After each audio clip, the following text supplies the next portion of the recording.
হবে না মা। ওদের বাড়িতে অনেক কাজ করায়, আমার ভালো লাগে না। মা তোমাকে তো আমাদের বাড়িও কাজ করতে হয় তো মা, বলো শ্বশুর বাড়ি কাজ করতে হবে না? আমাদের বাড়ি নিজের বাড়ি কাজ করুন, পরের বাড়ি কাজ করুন কেন? পরের বাড়ি নয় মা, ওটা নিজেরই বাড়ি, তোমার শ্বশুর বাড়িটাই নিজের বাড়ি হয়, ওরকম বলতে নেই মা। না, আমার লোকের বাড়িতে কাজ করতে ভালো লাগে না। আচ্ছা ঠিক আছে মা, তোমার উঠোনটা করতে ঝাড় হবে দে। না, তুমি কড়াটা মেজে নাও। উঠোনটা ঝাড় দে। আগে উঠোনটা ঝাড় দিয়ে।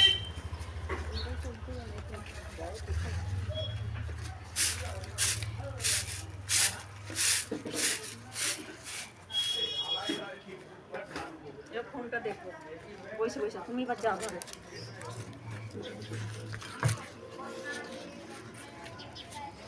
তোমার মাইয়াটা কেমন গো? শ্বশুর বাড়ি চাইতে চায় না কেন? এই আবার কি কথা? ওর নাকি ভালো লাগে না কাজ করাই বাড়িতে। শ্বশুর বাড়ি পাঠাও। মা এই তুই বসে বসে ফোন দেখছিস, কড়াটাকে মাজবে। তো শ্বশুর বাড়ি কাজ করতে ভাল লাগে না, বাড়িতে কাজ ধরো করতে তো। না। কড়াটা যা মেজে নিকে যা। আরো কিছু বলবে? মা, হ্যাঁ আমার শ্বশুর বাড়ি খারাপ হোক ভালো হোক তাও ভালো, তোমার মতন এই পোড়া কড়াই বাসন মাজতে যায় না আমার। যা দেখে যা। আমার শ্বশুর বাড়ি ভালো, আমি আমার শ্বশুর বাড়ি ভালো, আমি শ্বশুর বাড়ি চলে যাচ্ছি। যা শ্বশুর বাড়ি দেখে যারা আসবি না।